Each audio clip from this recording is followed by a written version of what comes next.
ये जो पांच मुखी गायत्री है, ये हमें संदेश देती है कि आत्मा के ऊपर चढ़े हुए पांच आवरण साधना के द्वारा हमें इसी जीवन काल में हटा लेने चाहिए।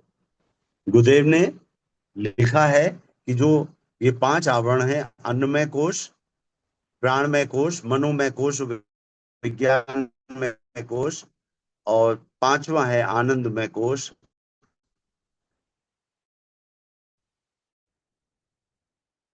ये कोश का मतलब होगा कि सीमित, संतुलित और सात्विक भोजन करना।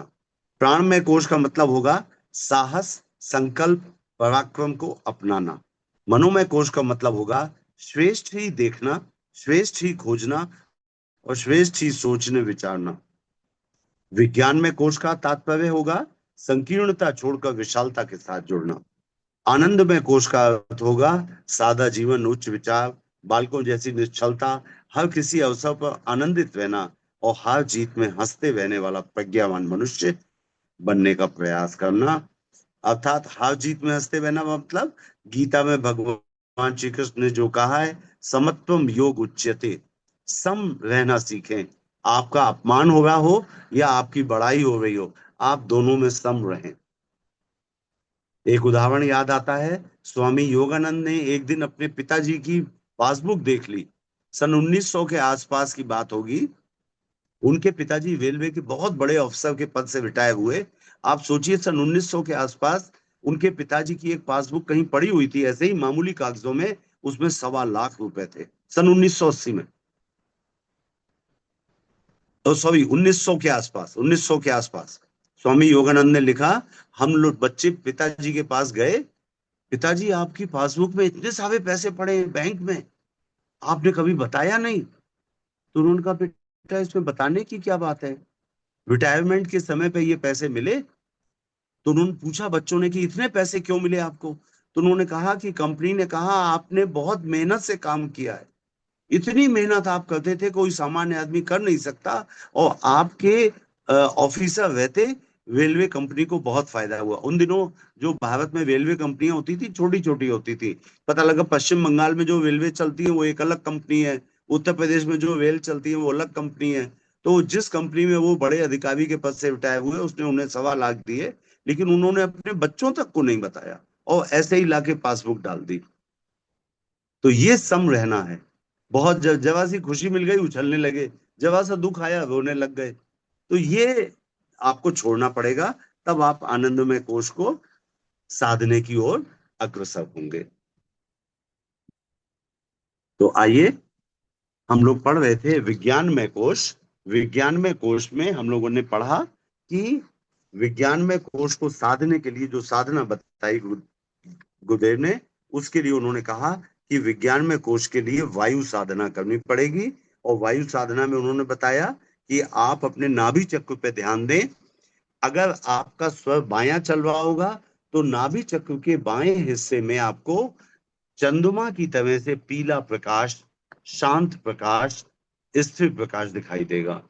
और अगर आपकी इड़ा नाड़ी चल रही होगी, तो चंद्रमा वाला प्रकाश, और पिंगला नाड़ी चल रही होगी तो दाहिनी ओर के हिस्से में नाभि चक्र के लालिमा लिए हुए सूर्य नाड़ी का प्रकाश, अर्थात तेज सफेद या हल्का लालिमा लिए हुए प्रकाश आपको दिखाई देगा।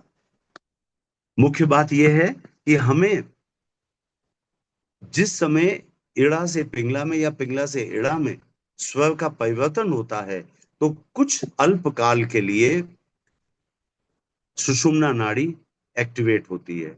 ये सुषुम्ना नाड़ी इन दोनों के बीच में होती है। और जब सुषुम्ना में प्राण का प्रवाह होता है या सुषुम्ना नाड़ी चल रही होती है, तो गुरुदेव ने एक सेंटेंस लिखा है 5वें नंबर पे कि सुषुम्ना का जो विद्युत प्रवाह है वही आत्मा की चंचल झांकी है। शुरुआत में ही कहा था कि अगर आपको विज्ञान में कोश की साधना करनी है तो शुरुआत एक बड़ी सिंपल बात से करें। उठते समय स्वर कौन सा चल रहा है इसका ध्यान दें, उसके हिसाब से उसी हथेली का सहारा लेकर के उठें, उसी हाथ को मुख पे, नया स्वर चल रहा है तो 4 बार पैर पटक करके अपना दिनचर्या प्रारंभ करें। दाहिना स्वर चल रहा है तो 5 बार पटक करके। सुबह उठते समय कुछ नींद में है, कुछ जगे हुए हैं, अगर ऐसा है तो आप बस इतना ही याद रखें, लेफ्ट वाला अगर स्वर चल रहा है तो सम संख्या में पैर पटके 2 बार, और राइट वाला चल रहा है तो विषम संख्या में 1 बार पैर पटके। आपको अगर लगता है कि नींद में गलत हो जाएगा, पैर एक की बजाय 3 या 4 या 6 हो गए, पता नहीं चला, तो केवल इतना याद रखिए, सम और विषम संख्या में। मेन ध्यान ये देना है, शांत वातावरण में मेरुदंड सीधा करके बैठे और आपने अपने नाभि चक्र पे ध्यान लगाया। अगर बायां स्वर चल रहा है तो चंद्रमा नाड़ी का प्रकाश हल्का पीलापन लिए हुए, और दाहिना स्वर चल रहा है तो लालपन लिए हुए सूर्य नाड़ी का प्रकाश मिलेगा। और थोड़ी सी देर के लिए जब प्रवाह बदलेगा, तो सुषुम्ना में जब प्राण प्रवाह होगा, तो उस समय आपको अपनी आत्मा की झांकी मिलेगी नाड़ी चक्र पे ध्यान लगाते समय। तो ये तो हुआ कि सुषुम्ना में अवस्थित होने पे क्या दर्शन होते हैं नाभि चक्र में, और जिस समय सुषुम्ना में होकर प्राण प्रवाह चलता है, उस समय आपका जो प्राण शक्ति है वो आपके शब्दों में घुली रहती है। उस समय आपने अगर किसी को श्राप दिया, किसी को वरदान दिया, तो वो फलित होता है। हाँ, आपके प्राण शक्ति में से कमी होगी, जितना आपने वरदान देने में ताकत लगाई है, वो आपकी कलेक्टेड जो प्राण शक्ति है उसमें से उतना कम हो जाएगी। तो ये ध्यान रखें कि सुषुम्ना के प्रवाह के समय आध्यात्मिक तत्व जागृत होते हैं, प्राण तत्व आपकी वाणी में घुल जाता है, और अगर उस समय आप ध्यान लगाते हैं तो वो ध्यान लगाने का उचित समय है, और ध्यान लगा करके आप नाभि चक्र में देखें तो आपको आत्मा की झांकी मिल सकती है। तो ये एक शॉर्ट में था अभी तक हमने जो पढ़ा। अब आज से पढ़ेंगे ग्रंथि भेद। विज्ञान में कोश की चतुर्थ भूमिका में पहुंचने पर जीव को प्रतीत होता है कि 3 सूक्ष्म बंधन ही मुझे बांधे हुए। अब ये 3 सूक्ष्म बंधन कौन से हैं जो गुरुदेव बता रहे हैं?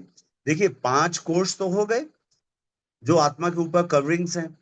इन 5 कोशों में हम लोग 3 कोश तक पढ़ चुके हैं। चतुर्थ कोश है विज्ञान में कोश। इस कोश में जो मुख्य रूप से बंधन है वो 3 बंधन है, रुद्र, विष्णु और ब्रह्मा ग्रंथि।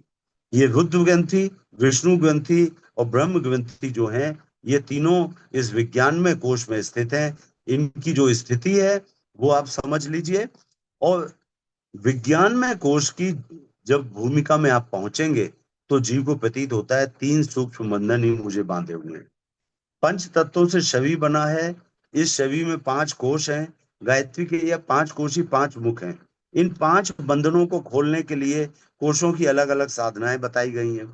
विज्ञान में कोश के अंतर्गत 3 बंधन है, जो पंच भौतिक शरीर ना रहने पर भी, मान लीजिए हमारी डेथ हो जाती है, तो आप डेथ के समय क्या चीज यहाँ पे छोड़ के जाएंगे? हम अपना स्थूल शरीर छोड़ देंगे, लेकिन 5 कोश तो हमारी आत्मा के साथ जाएंगे ना। अन्नमय कोश से लेकर के जो आनंदमय कोश तक के 5 कोश हैं, ये 5 कोश आत्मा के साथ जाएंगे। और इसमें जो विज्ञान में कोश है उसमें 3 ग्रंथियां हैं। ये तीनों ग्रंथियां, हम मान लीजिए किसी और योनि में जाते हैं, भूत योनि में जाते हैं, पिशाच योनि में जाते हैं, यक्ष बनते हैं, गंधर्व बनते हैं, या हमारा प्रमोशन हो जाता है देव योनि में जाते हैं, तो उन योनि में भी ये हमारा 3 ग्रंथियां वहां पे आपको दिखाई देती रहेंगी।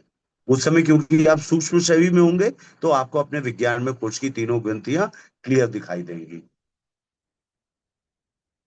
तो विज्ञान में कोश के अंतर्गत 3 बंधन है, जो पंच भौतिक शरीर ना रहने पर भी देव, गंधर्व, यक्ष, भूत, पिशाच आदि योनियों में भी वैसे ही बंधन बांधे रहते हैं जैसे कि शरीरधारी का होता है।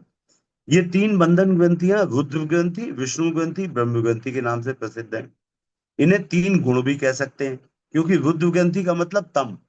हमारे जिन भाइयों ने यज्ञोपवीत संस्कार करवाया, वो सब जानते हैं कि रुद्र भगवान जो हैं वो तम से मतलब बताते हैं कि ये अनुशासन का प्रतीक है। तम का मतलब है, अगर आपको नया कुछ निर्माण करना है तो पहले जो टूटा फूटा निर्माण है उसे तोड़ना पड़ेगा। आपके पिताजी ने गांव में एक आपको मकान दिया है, बहुत पुराना हो गया, 25-30 साल पुराना, या और 80-90 साल पुराना, टूट फूट हो गई है मकान में, आप नया मकान बनाना चाहते हैं, तो पहले उस टूटे फूटे मकान को आपको तोड़ना पड़ेगा। तो तम का मतलब नवनिर्माण भी है, तम का मतलब अनुशासन भी है, तम का मतलब एक नए जीवन की शुरुआत भी है। तम हमेशा संहार के लिए नहीं होता। आप जो कुछ भी कर रहे हैं उसकी एक नवीन प्रक्रिया को प्रारंभ करने के लिए आपको पुराने सड़े गले चीजों को हटाना पड़ेगा। तो तम का मतलब है अनुशासन, तम का मतलब है नवनिर्माण। तो बुद्ध ग्रंथि अर्थात तमोगुण, विष्णु ग्रंथि अर्थात सतोगुण, और ब्रह्म ग्रंथि ग्रंथि अर्थात रजोगुण। इन तीन गुणों से अतीत हो जाने पर, त्रिगुणातीत हो जाने पर, ऊंचा उड़ जाने पर ही आत्मा शांति और आनंद का अधिकारी होती है। ये जो सत रज तम ये तीन गुण हैं, अगर आप इन गुणों को समझ लें, बहुत शॉर्ट में अगर समझना चाहें, तो वैसे गीता के अध्याय 17 के 8, 9 और 10वां श्लोक आप पढ़िएगा। उसमें भगवान श्री कृष्ण ने गीता के 7वें अध्याय के 8वें, 9वें, 10वें श्लोक में बताया है कि ये सत रज तम जो गुण है, ये प्रवृत्तियां हैं, और ऐसी प्रवृत्तियों वाले लोग किस तरह का भोजन करते हैं, अर्थात आप जैसा भोजन करेंगे वैसे ही आपकी प्रवृत्ति होने लगेगी। तो तमोगुणी अगर भोजन करेंगे तो तमोगुणी प्रवृत्ति होगी। तो ये प्रवृत्तियां कैसी हैं? ये प्रवृत्तियां आप ऐसे समझें, सतोगुणी प्रवृत्ति ये है कि मैंने जो पैसा कमाया है वो पैसा मेरे लिए तो है ही, लेकिन उसमें समाज का भी अधिकार है।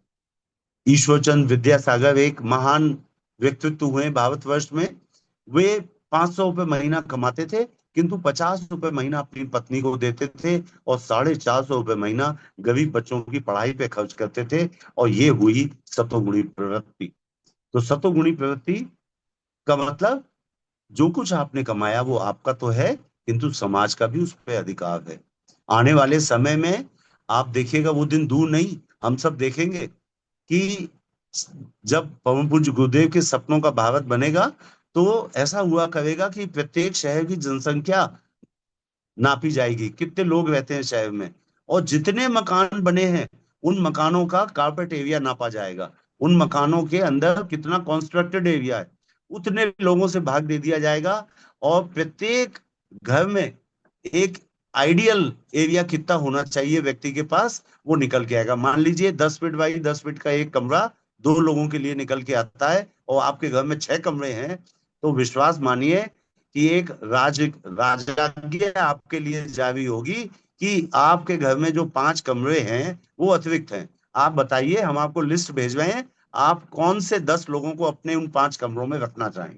आपको 100 लोगों की लिस्ट दे दी जाएगी, और आप बताइए कौन कौन से 10 लोग आप रखेंगे अपने यहाँ। और ये बाध्यता होगी, जितना कंस्ट्रक्टेड एरिया है वो नाप लिया जाएगा पूरे नगर के घरों का, और पूरे नगर की जनसंख्या, उससे भाग लगा के निकालेंगे कि एक कमरे में कितने लोग रहते हैं। अगर 2 लोग रहते हैं एक कमरे में, तो सब लोगों को प्रति कमरे 2 लोग रखने का आदेश होगा। तो इस तरह का एक नवनिर्माण भारतवर्ष में बहुत ही निकट भविष्य में होने वाला है। हम सबको उसके लिए मानसिक रूप से तैयार हो जाना चाहिए। परम पूज्य गुरुदेव सन 1990 में अपना स्थूल शरीर छोड़ के गए, और सन 2000 के आसपास हिमालय में सभी ऋषियों ने उनसे पूछा, एक प्रश्न पूछा, जो वहां पे तपस्या कर रहे थे हिमालय में ऋषि, कि पूज्य गुरुदेव आप तो कहते थे कि सतयुग आने वाला है, लेकिन सन 2000 आ गया, सतयुग अभी नहीं आया। तो पूज्य गुरुदेव ने बताया कि सतयुग के लिए अभी लोग तैयार नहीं है, और अगर मैं अभी तुरंत सतयुग लाता हूं, तो इस 800 करोड़ की जनसंख्या वाले धरती प्लेनेट पे मुश्किल से 23 करोड़ लोग बचेंगे, जो सतयुग की अगवानी करने के लिए मानसिक रूप से तैयार हैं। बाकी सब तो अभी भी कलयुगी जीवन जीने की ख्वाहिश रखते हैं। गुरुदेव की कामना केवल तभी करते हैं, गुरुदेव एक बच्चा हमारे घर में आ जाए, गुरुदेव बच्चे की शादी हो जाए, गुरुदेव बीमारी आ गई घर में दूर हो जाए, बस मुसीबत पे भगवान को याद करते हैं। गुरुदेव के सपनों का भारत अभी भी उनके लिए बहुत कठिन समस्या है। तो ये तीन बंधन रुद्र ग्रंथि, विष्णु ग्रंथि, ब्रह्म ग्रंथि के नाम से प्रसिद्ध है। रुद्र ग्रंथि अर्थात तमुक, विष्णु ग्रंथि अर्थात सत, और ब्रह्म ग्रंथि अर्थात रज। रज प्रवृत्ति का मतलब हुआ जो मैं कमाता हूं वो मेरा अपने लिए, और तम का मतलब हुआ कि जो मैं अपना कमाता हूँ वो तो मेरा है ही, मैं दूसरों से भी छीन झपट करके चोरी करके रिश्वत लेकर के आऊंगा और वो भी अपने परिवार को दूंगा, तो वो तमोगुण हुआ। रजोगुण, मैं किसी को नुकसान तो नहीं पहुंचाऊंगा, लेकिन जो मैंने कमाया वो सिर्फ मैं और मेरा परिवार खाएगा। तो ये तीन जो गुण हैं, इन इन्हें तीन गुणों से जब हम दूर हो जाएंगे, इन तीन गुणों से अतीत हो जाएंगे, इन तीन गुणों से ऊपर उठ जाएंगे, तभी आत्मा शांति और आनंद की अधिकारी होगी। जब आप इन तीन गुणों से ऊपर उठने की बात सोचेंगे, तब आप सोचेंगे कि आप विज्ञान में कोश की भूमिका में आ गए और उससे ऊपर उठ रहे हैं। इन तीन ग्रंथियों को खोलने के महत्वपूर्ण कार्य को ध्यान में रखने के लिए कंधे पर तीन ताव का यज्ञोपवीत धारण किया जाता है। इसका तात्पर्य यह है कि तम, रज और सत के तीन गुणों द्वारा स्थूल, सूक्ष्म और कारण से भी बने हुए हैं, और यज्ञोपवीत के अंतिम भाग में तीन ग्रंथियां लगाई जाती हैं। इसका तात्पर्य यह है कि रुद्र ग्रंथि, विष्णु ग्रंथि और ब्रह्म ग्रंथि से जीव बंधा पड़ा है। हमने आपको बताया था ना, जो यज्ञोपवीत है वो गायत्री की मूर्तिमान प्रतिमा है।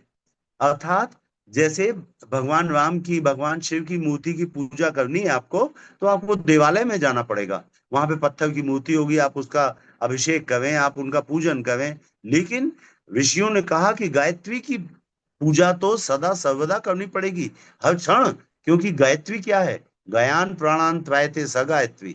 जो गय कहते हैं प्राणों को, जो प्राणों की रक्षा करे, वो गायत्री है। तो प्राणों की रक्षा तो सदा सर्वदा चाहिए। अगर प्राणों की रक्षा चाहिए तो हमें सदा गायत्री की मूर्तिमान प्रतिमा को अपने बाएं कंधे पे धारण करना पड़ेगा, जिसे यज्ञोपवीत या जनेऊ कहते हैं या उपवीत कहते हैं। तो गायत्री की मूर्तिमान प्रतिमा यज्ञोपवीत है। और यज्ञोपवीत के तीन धागे सत्वर स्तंभ का इंडिकेशन देते हैं, और ये बताते हैं कि सत्वर स्तंभ से ऊपर उठो, गुणातीत बनो। यज्ञोपवीत के धागों में तीन ग्रंथियां लगी रहती हैं, जो ये बताती हैं कि बुद्ध ग्रंथि, विष्णु ग्रंथि, ब्रह्म ग्रंथि से जीव बंधा पड़ा है। विज्ञान में कोश में तीन ग्रंथियां लगी हैं। इन तीनों के खोलने की जिम्मेदारी का नाम ही है पितृ ऋण, ऋषि ऋण, देव ऋण। इन तीन ऋणों से उऋण हुए बिना आपकी मुक्ति संभव नहीं। पितृऋण अर्थात जैसे पिता ने आपको पाला है, इस ऋण से उऋण होने के लिए आपको अपने माता पिता का, अपने पूर्वजों का तर्पण और संस्कार करना चाहिए। कभी कभी आप उनको याद करके गायत्री मंत्र का जाप करें, उनके लिए भजन करें। कभी किसी दिन दोपहर में पति पत्नी और बच्चे बैठ करके आधा एक घंटा भजन करें और कहें, ये भजन हमने अपने दिवंगत पूर्वजों की याद में किया है, ये भजन हम अपने पूर्वजों को अर्पित करते हैं, उनको सदगति मिले। आप देखिए इस छोटे से कृत्य से उन पूर्वजों को कितना लाभ मिलेगा, हम आपको बता नहीं सकते। एक छोटी सी बात बताता हूं आपको। यूट्यूब पे मैंने देखा कि गीता प्रेस गोरखपुर के संस्थापक हनुमान प्रसाद पोद्दार जी, जो कि एक बड़े ही संत महात्मा हैं, उनकी लिखी हुई एक बात को किसी ने यूट्यूब पे डाला। उन्होंने लिखा, हनुमान प्रसाद पोद्दार जी ने, कि बॉम्बे में चौपाटी पे मैं बैठा हुआ एक कोई किताब पढ़ रहा था धार्मिक, और एक बेंच पे अकेले मैं बैठा था। उस बेंच पे बैठे हुए अचानक उन्होंने देखा कि बेंच के दूसरी तरफ, बेंच पूरी खाली थी, केवल हनुमान प्रसाद पोद्दार जी बैठे हुए थे। उस खाली बेंच के दूसरे सिरे पे एक सज्जन खड़े हैं, वो अपना किताब पढ़ते हुए। उन्होंने सोचा कि बैठना होगा तो बैठ जाएंगे, बेंच तो पूरी खाली है। किताब पढ़ते पढ़ते बड़ी देर हो गई, उन्होंने फिर निगाह से देखा, वो खड़े हुए हैं। दो तीन बार देखा, आधा घंटा हो गया वो अपना किताब पढ़ते हुए। फिर सज्जनता वश उन्होंने कहा, भाई साहब जगह खाली है, बैठ जाइए। जैसे ही उन्होंने ये कहा, उस आकृति ने कहा, देखिए पहले आप बोले, मैं मनुष्य नहीं हूं, मैं प्रेत योनि का हूं, और चूंकि पहले आपने बात करी, इसलिए मैं बात करने का अधिकारी हूं आपसे। और मैं आपको एक निवेदन करने के लिए आया हूँ। आप संत हैं और आप बहुत बड़े संत हैं। मेरी मृत्यु हो गई तो मेरे बच्चों ने मेरे लिए कुछ नहीं किया, आप कृपया मेरे नाम से किसी को भेज करके गया में मेरा तर्पण करा दीजिए, और मेरे नाम से 4-5 घंटे का भगवान का जप करा दीजिए। और उन्होंने अपना नाम बताया। तो उद्दार साहब ने कहा कि आप तो पारसी हैं, नाम से, वेशभूषा से। तो उनका, देखिए ये सब बेकार की बातें हैं, आप तो जानते हैं सनातन धर्म ही सब कुछ है, यही एकमात्र धर्म है जो, अब मुझे एग्जैक्टली शब्द नहीं याद आ रहे कि वो पारसी होते हुए भी उन्होंने क्यों पसंद किया कि गया में तर्पण किया जाए। उन्होंने कहा, देखिए धर्म तो यही है एक, ऐसा ही कुछ शब्द कहे थे उन्होंने। अब बस आप मेरे ऊपर कृपा करके ये दो काम करा दीजिए। तो पोद्दार साहब लिखते हैं कि मैंने उस भाई के कहे अनुसार उसका काम करा दिया, अपने एक अधीनस्थ कर्मचारी को गया भेजा, उनका नाम बता कर उनका तर्पण कराया, और अपने कार्यालय में सब भाई बहनों को इकट्ठा करके एक दिन 3 घंटे का उन्होंने भजन किया, और कहा कि ये भजन की जितनी ऊर्जा है हम उस भाई के लिए डोनेट करते हैं। तो पोद्दार साहब लिखते हैं कि कुछ दिनों पश्चात मुझे वो व्यक्ति फिर दिखाई दिया, थैंक यू कहने के लिए। उसने कहा मेरी मुक्ति हो गई आपने जो जो किया उससे। और मैं आपको बताना चाहता हूँ इस सूक्ष्म में तमाम लोग हैं जो परेशान हैं, वो सब आपको जानते हैं, उन्होंने भी अपना नाम बताया और आपके पास संदेश भिजवाया। तो ये एक छोटी सी बात, मतलब पितृ ऋण की बात आई थी, तो इन तीनों ग्रंथियों को खोलने की जिम्मेदारी का नाम ही पितृ ऋण, ऋषि ऋण और देव ऋण है। ऋषि ऋण क्या है? हमारे महान ऋषियों ने जो एक परंपरा हमको दी, संस्कार परंपरा, शास्त्र लिख करके दिए, हमें ये उपनिषद लिख करके दिए, हमें इन सब धर्म की बातों की जानकारी दी, तो हम उन ऋषियों के प्रति अपनी जिम्मेदारी को महसूस करें। हम जब भी पितृ विसर्जन अमावस्या पे तर्पण करते हैं, तो सभी मनुष्य अपने ऋषि ऋण को भी व्यक्त करने हेतु सभी ऋषियों के तर्पण करते हैं। जितने भी सप्त ऋषि, अन्य ऋषि, जो भी देव मानव है, उन सबका तर्पण किया जाता है। तो ये हुआ ऋषि ऋण। और देव ऋण भी है हम सबके ऊपर। जब हम लोग तर्पण करते हैं तो सबसे पहले देव तर्पण करते हैं। तो ये देवगण जो है कि देवता हम सबको निरंतर देते रहते हैं। गीता के अध्याय 3 के 10वें श्लोक में कहा है, सह यज्ञ प्रजा सृष्टवा पूर्ववाच प्रजापति। उन्होंने कहा कि प्रजापति ब्रह्मा ने सृष्टि के आरंभ में यज्ञ के साथ मनुष्यों की रचना की और मनुष्यों से कहा कि यज्ञ के द्वारा तुम देवताओं को तुष्ट और पुष्ट करो। तुम्हारे द्वारा यज्ञ करने से तुष्ट और पुष्ट हुए देवता तुम्हारी इच्छित कामनाओं की पूर्ति करेंगे। तो देवताओं को भी हमें ऋण जो देना होता है, उसको भी हम तर्पण के समय पे व्यक्त करते हैं। तो ये जो 3 ग्रंथियां हैं, रुद्र ग्रंथि, विष्णु ग्रंथि और ब्रह्म ग्रंथि, ये 3 ग्रंथियां सतोगुण, रजोगुण, तमोगुण के अभिव्यक्ति करती हैं। इसका तात्पर्य कि इन तीनों गुणों के द्वारा स्थूल सूक्ष्म कारण शरीर बना हुआ है। और यज्ञोपवीत में जो 3 ग्रंथियां लगी हैं, वो हमें ये भी बताती हैं कि इन तीनों ग्रंथियों को खोलने की जिम्मेदारी का ही नाम है पितृ ऋण, ऋषि ऋण और देव ऋण से मुक्त होना। तम को प्रकृति और सत को आत्मा कहते हैं। प्रकृति और परमात्मा का एक अंश जो कि आत्मा है, ये परमात्मा और प्रकृति, इन दोनों की मिली जुली जो प्रक्रिया है, जो उसको उसी के कारण रजोगुण की उत्पत्ति होती है। तो तम को प्रकृति, रज को जीव और सत को आत्मा कहते हैं या परमात्मा कहते हैं। व्यवहारिक जगत में तम को सांसारिक जीवन, रज को व्यक्तिगत जीवन और सत को आध्यात्मिक जीवन कह सकते हैं। हम अपने जीवन के अगर 3 हिस्से करें, तो एक तो जो है हमारा व्यक्तिगत जीवन, जो हमारी आध्यात्मिक उन्नति से संबंधित है, हमारी व्यक्तिगत उत्थान पतन से संबंधित है, वो रजोगुण है। सतोगुण हमारा आध्यात्मिक जीवन है और सांसारिक जीवन तमोगुण है। तो तम, रज और सत, ये तीनों हमारे जीवन के 3 पक्ष भी हैं। और जैसे हमारे पूर्ववर्ती लोगों ने, पूर्वजों ने अनेक प्रकार के उपकारों और सहयोगों द्वारा निर्बल दशा से ऊंचा उठाकर हमें बल, विद्या, बुद्धि संपन्न किया है, वैसे ही हमारा भी कर्तव्य है कि संसार में अपनी अपेक्षा किसी भी दृष्टि से जो लोग पिछड़े हुए हैं, उन्हें सहयोग देकर ऊंचा उठाएं। देखिए, दान देने का मतलब ये नहीं होता कि आप किसी को खाना खिलाएं। ठीक है, वो भी एक प्रकार का दान है। लेकिन आप सोचिए, अगर किसी व्यक्ति की मदद करके आप उसको इस लायक बना दें कि वो अपनी आजीविका कमा ले, तो कितना बड़ा उपकार हो जाएगा उसका। अब वो किसी के ऊपर निर्भर भी नहीं रहेगा और समाज का एक अच्छा जिम्मेदार नागरिक बन गया। पहले वो केवल मांग रहा था भोजन, अब आपने उसे इस लायक बना दिया कि वो अपना भोजन स्वयं कमा सके। तो दान का सर्वश्रेष्ठ प्रकार जो है वो ये कि आप सहयोग देकर के लोगों को अपने समकक्ष बना दें।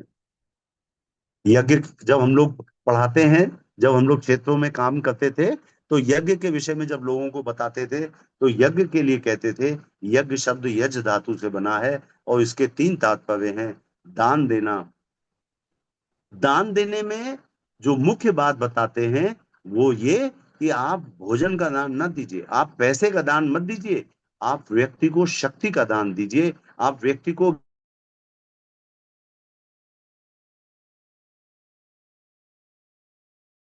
लियो टॉल्स्टॉय रूस के एक महान लेखक हुए हैं, बहुत ही ईमानदार, बहुत ही विद्वान और बहुत ही दानशील। जब भी अपने घर से निकलते थे तो अपने पास के सारे पैसे बांट देते थे, कभी कभी तो उन्हीं कपड़े भी बांट देते थे। एक बार जब वो अपने घर से बाहर निकले, मांगने वालों की लाइन लगी हुई थी, उन्होंने पहले पैसे बांटने शुरू किए, जब खत्म हो गया तो उन्होंने उन्हीं कपड़े अपने बांट दिए, कोट दे दिया, स्वेटर दे दिया। जब कुछ भी नहीं बचा देने के लिए, तब तक एक लूला लंगड़ा व्यक्ति बैसाखी लेके चलता हुआ आया उनके पास तक, उसको आते आते देर हो गई, तब तक इनके पास सारे पैसे खत्म हो गए थे। जैसे ही उसने कुछ मांगने के लिए हाथ फैलाया, इनकी आंखों से आंसू निकल आए। उन्होंने उसे गले लगा लिया और रोते हुए कहा, भाई आज मेरे पास देने को कुछ नहीं है, मैं कल तुम्हें कुछ दूंगा। तो उस व्यक्ति ने कहा, आपने मुझे प्रेम दिया, पैसे तो बहुत लोग देते हैं, प्रेम दिया आपने मुझे, और ये क्या कोई कम है? तो आप सोचिए, प्रेम कितना बड़ा एक अनुदान है। अगर आप किसी को अपना प्रेम देते हैं, आप किसी को अपना ज्ञान देते हैं, शक्ति देते हैं, तो वो उसके लिए एक ऐसा आदर्श दान होगा जो सबको फॉलो करना चाहिए। सामाजिक जीवन को मधुर बनाएं, देश जाति और समाज के प्रति अपने कर्तव्य का पालन करें, यही पितृ ऋण से पूर्ववर्ती लोगों के उपकारों से ऋण होने का मार्ग है। गुरुदेव भी यही कह रहे हैं कि देश जाति और समाज के प्रति अपने कर्तव्य का पालन करें, यही पितृ ऋण से पूर्ववर्ती लोगों के उपकारों से ऋण होने का मार्ग है। गुरुदेव कहा करते थे, आपका विवाह हुआ है ना, तो एक माता पिता ने अपनी पुत्री को बड़ा करके उस पुत्री का विवाह आपसे किया है, आप समाज के ऋणी हैं। उन लोगों ने अपनी पुत्री को पाल पोस करके बड़ा किया, उसे शिक्षित बना करके आपके हाथों में दिया, आप समाज के ऋणी हैं। आप कभी समाज का ऋण उतार नहीं सकते। पूर्ववर्ती लोगों ने जो भी मेहनत करी, जो भी खोज की, वैज्ञानिक खोजें की, चाहे फिजिक्स की, केमिस्ट्री के क्षेत्र में, लेकिन उन वैज्ञानिक खोजों से आज हमको कितनी सुख सुविधा मिली हुई है, तो हम ऋणी हैं उनके। तो ये समाज का जो ऋण है, पूर्ववर्ती लोगों का ऋण है, उससे भी हमें ऋण होना है। व्यक्तिगत जीवन को शारीरिक, बौद्धिक और आर्थिक शक्तियों से सुसंपन्न बनाना, अपने को मनुष्य जाति का सदस्य बनाना, ऋषि ऋण से छूटना है। अगर ऋषि ऋण से छूटना चाहते हैं तो आप इतना ऊपर उठिए कि आपकी ऋषियों को आपके ऊपर गर्व हो। स्वाध्याय, सत्संग, मनन, चिंतन, निधिध्यासन आदि आध्यात्मिक साधनाओं द्वारा काम, क्रोध, लोभ, मोह, मद मत्सर आदि अपवित्रताओं को हटाकर आत्मा को परम निर्मल देव तुल्य बनाना, ये देव ऋण से ऋण होना है। देवता क्या चाहते हैं? देवता चाहते हैं कि उनकी संतान जो मनुष्य है वो उनके जैसे बन जाए। कितनी खुशी होती होगी एक पिता को जब उसका पुत्र उनके जैसा या उनसे भी अच्छा बन जाता है।